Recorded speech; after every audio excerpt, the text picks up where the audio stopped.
अस्सलाम वालेकुम नाज़रीन, मैं हूं डॉक्टर माजिद खान। नाज़रीन, आज हम एक बहुत ही आम और निहायत ही अहम मौजू पर बात करेंगे। ऐसी बीमारी जिसका शिकार दुनिया भर में लाखों लोग हैं, और वो बीमारी या मसला कब्ज़ है। सबसे पहले तो ये जानते हैं कि कब्ज़ है क्या, क्योंकि अक्सर लोग समझते हैं शायद हरे रंग का पखाना आना या फिर ज़ोर लगना या दिन में 1 या 2 दफ़ा पखाना करना कब्ज़ है। दरअसल कब्ज़ से मुराद है अगर आपको एक हफ्ता में 3 से कम बार पखाना आए तो इसको हम कब्ज़ कहेंगे। यहाँ पे सवाल ये पैदा होता है कि आखिरकार कब्ज़ होती किस तरह से है, होती क्यों है। तो मैं आपको बताता चलूँ, होता ये कि हम खाना खाते हैं और वो खाना जाता है सीधा हमारे मैदे में। मैदे में जाने के बाद वहाँ से जाता है छोटी आंत में। छोटी आंत में जब जाता है तो वहाँ पर तोड़ फोड़ शुरू हो जाती है और प्रोटीन, विटामिन्स, कार्बोहाइड्रेट्स उसको हमारा जो छोटी आंत है उसमें वहाँ पे जज़ब कर लिया जाता है। छोटी आंत के बाद जो खाना आपका है वो चला जाता है बड़ी आंत में। बड़ी आंत वो जगह है जहाँ पर पानी और मिनरल्स को जज़ब कर लिया जाता है। इस तरह से हमारा खाना जो सॉलिड से लिक्विड में तब्दील हुआ और फिर इस सारे प्रोसेस से गुजरकर लिक्विड से सेमी सॉलिड और फिर सॉलिड में तब्दील होता है, और हमारे दिमाग को मैसेज जाता है कि ये अब फालतू चीज़ें हैं, इनको जिस्म से बाहर निकालो, और जल्दी से हमारा जो मैसेज है वो हमारी बॉडी तक ब्रेन पे तक जाता है, ब्रेन से वापस आता है, और जो आपके जो एनल एरिया पे वो एरिया जहाँ से आप जो ना खारिज करते हैं पखाने को, वहाँ पे स्फिंक्टर्स होते हैं। वो स्फिंक्टर्स क्या होते हैं, वो खुलना शुरू हो जाते हैं। वो जब खुलते हैं तो वो पखाना जो आपके जिस्म में मौजूद था वो जिस्म से बाहर खारिज हो जाता है। तो ये एक शॉर्ट सा तरीका है आपके खाने से लेके जिस्म से बाहर के निकलने तक का प्रोसेस। जिस तरह हम खाना जो हमने खाया वो किस तरीके से हमारे जिस्म से बाहर निकलता है, ये वो तरीकाकार था जिसमें मैंने आपको बताया कि खाना किस तरीके से आपके खाने से बॉडी से बाहर निकलने तक का जो प्रोसेस होता है। अब मैं आपको बताता चलूँ कि ज़्यादातर लोगों में जो कब्ज़ होती है वो उनके खाने पीने की आदत की वजह से होती है, ना कि किसी बीमारी की वजह से। हमेशा इसको बीमारी मत समझिए, ये खाने पीने की आदत होती हैं। वो क्या आदत हैं? सबसे पहले होती है जिस्म में फाइबर्स की कमी कब्ज़ की सबसे मेन वजह बनती है। फाइबर एक ऐसी चीज़ है जो कि हमारे ज़्यादातर फलों में, सब्जियों में, और ख़ास करके जो हरी सब्जियां हैं उनमें बहुत ही ज़्यादा मिकदार में पाया जाता है। तो वो लोग जो सब्जियों और फलों की बजाय फास्ट फूड या जंक फूड या सिर्फ गोश्त खाते हैं वो ज़्यादातर कब्ज़ में मुब्तला रहते हैं और कब्ज़ की शिकायत करते हैं। दूसरी रीज़न पानी की कमी। जिस्म में जब पानी की कमी हो जाती है तो उसकी वजह से कब्ज़ हो जाता है। रोज़ाना तकरीबन 10 से 12 गिलास पानी पीना चाहिए। दरअसल जब हम पानी कम पीते हैं तो कम पानी पीने की वजह से जो हमारी ग़ज़ा है वो खुश्क हो जाती है, और इस तरह से इसको जिस्म से खारिज करने में मुश्किल होती है, क्योंकि जब वो सॉलिड बहुत ज़्यादा सॉलिड फॉर्म हो जाती है तो उसको बाहर खारिज करने के लिए हमें बहुत ही ज़्यादा ज़ोर लगाना पड़ता है। नेक्स्ट रीज़न है, अगली जो बहुत ही अहम वजह है कब्ज़ की, वो है हाजत होते हुए इसको बार बार डिले करना।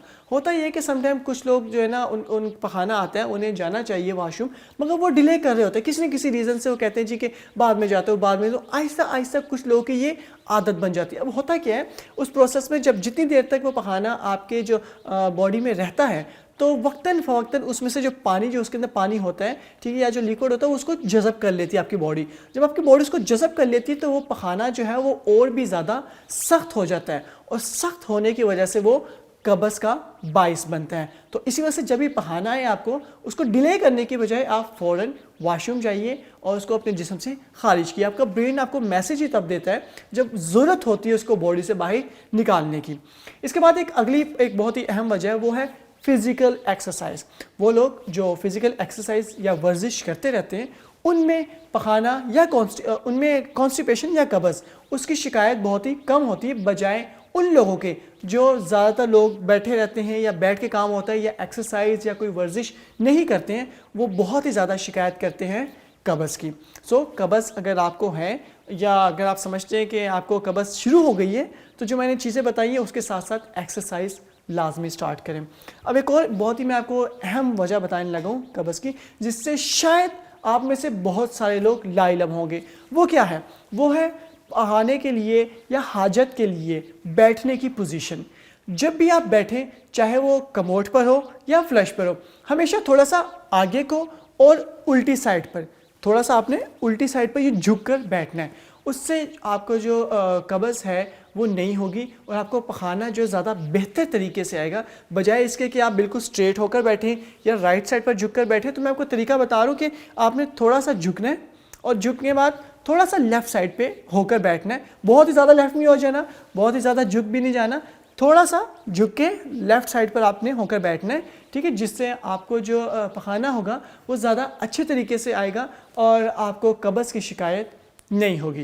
तो दोस्तों, अभी तक जो मैंने आपको वजूहात बताई हैं, ये तमाम वो वजूहात थी जो ज़्यादातर उन लोगों में होगी जिनको कब्ज़ किसी बीमारी की वजह से नहीं है, बल्कि जो मैंने बातें बताई हैं, जो आदात बताए हैं आपको, ये ना अपनाने की वजह से होगी कब्ज़। अब बात करते हैं कुछ ऐसी वजूहात के मुतालिक जिसमें लोगों ने तमाम बातों पे अमल किया जो मैंने आपको पहले बताई हैं, उसके बावजूद भी कब्ज़ ठीक ना हो रही हो, तो इसका मतलब है कि इन लोगों में कोई ख़तरनाक बीमारी जन्म ले सकती है। तो फ़ौरन ये जो मैं बातें आपको बताने लगा हूँ, अगर इनमें से कोई भी आपके सामने है तो अपने डॉक्टर से करीबी अस्पताल में जाके लाजमी रब्ता करें। सबसे पहली चीज़, अगर कब्ज़ और डायरिया अल्टरनेट हो रहे हों, मसलन एक हफ्ता आपको कब्ज़ रह रही है, फिर अगले ही हफ्ते आपको डायरिया मीन्स कि लूज़ मोशन रहने लग गए हैं, अगर ऐसी सिचुएशन हो तो फ़ौरन आपने जाना है और डॉक्टर से रब्ता करना है, उनको बताना है, और ये चीज़ रह रही हो लंबे अरसे तक तो आपने लाजमी डॉक्टर से रब्ता करना है। नेक्स्ट जो रीज़न है जो ख़तरनाक साबित हो सकती है वो ये है कि पखाना करते हुए आपको खून आए या पखाने के रास्ते से खून आए, तो उसमें भी आपने फ़ौरन अपने जो डॉक्टर हैं उनसे लाजमी रब्ता करना है।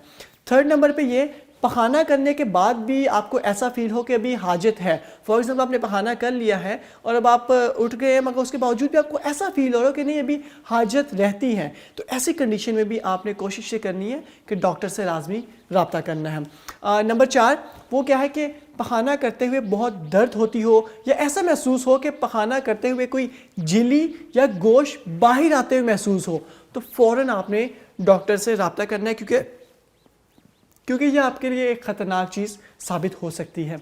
और पांचवी और आखिरी चीज़ जो मैं आपको बताना चाहूँगा वो ये है कि आखिर में अगर कब्ज़ के साथ साथ वज़न में कमी हो रही हो, मीन्स के आपको एक तो कॉन्स्टिपेशन रह रही है, कब्ज़ रह रही है, उसके साथ साथ आपको ये भी फील हो रहा है कि मेरा वज़न 1 किलो 2 किलो 3 किलो कम हो गया, तो ऐसी सिचुएशन में भी आपने लाजमी अपने डॉक्टर से रब्ता करना है। नाज़रीन, ये तमाम बातें थी कब्ज़ के मुतालिक। सबसे पहले लाइफस्टाइल चेंज है जो मैंने आपको बताया कि क्या क्या चीज़ें हैं वो करने से क्या क्या नहीं करने से आपकी जो कॉन्स्टिपेशन है या कब्ज़ है वो हो सकती है और ख़त्म हो सकती है। अगर आप उन चीज़ों को अपना लें, आप अपना वो लाइफस्टाइल अपना लें जिसकी वजह से आपको कॉन्स्टिपेशन नहीं होगी, उसके बावजूद भी अगर आपको कॉन्स्टिपेशन रह रही है या इसके अलावा वो तमाम चीज़ें जो कि मैंने आपको बाद में बताई हैं, अगर वो सिम्टम्स ज़ाहिर हो रहे हैं तो आप लोगों ने लाजमी अपने डॉक्टर से रब्ता करना है।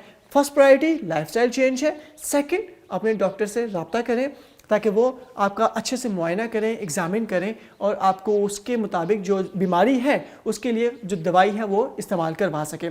तो दोस्तों, ये आज का हमारा टॉपिक था। अगर इसके मुतालिक कोई भी आपके ज़हन में सवाल हो या कोई भी ऐसी चीज़ जो आप चाहते हैं कि हम उस पर वीडियो बनाएं, तो प्लीज़ हमें लाजमी बताइए, कमेंट्स में लाजमी हमसे शेयर कीजिएगा, हमें बहुत अच्छा लगेगा। अपना बहुत सारा ख्याल रखिएगा और जो बातें बताइए इन पे अमल करें ताकि आप भी हेल्दी रहें और आपके चाहने वाले भी आपके साथ खुश और हेल्दी रहें। अपना बहुत सारा ख्याल रखिएगा। अल्लाह हाफ़िज़।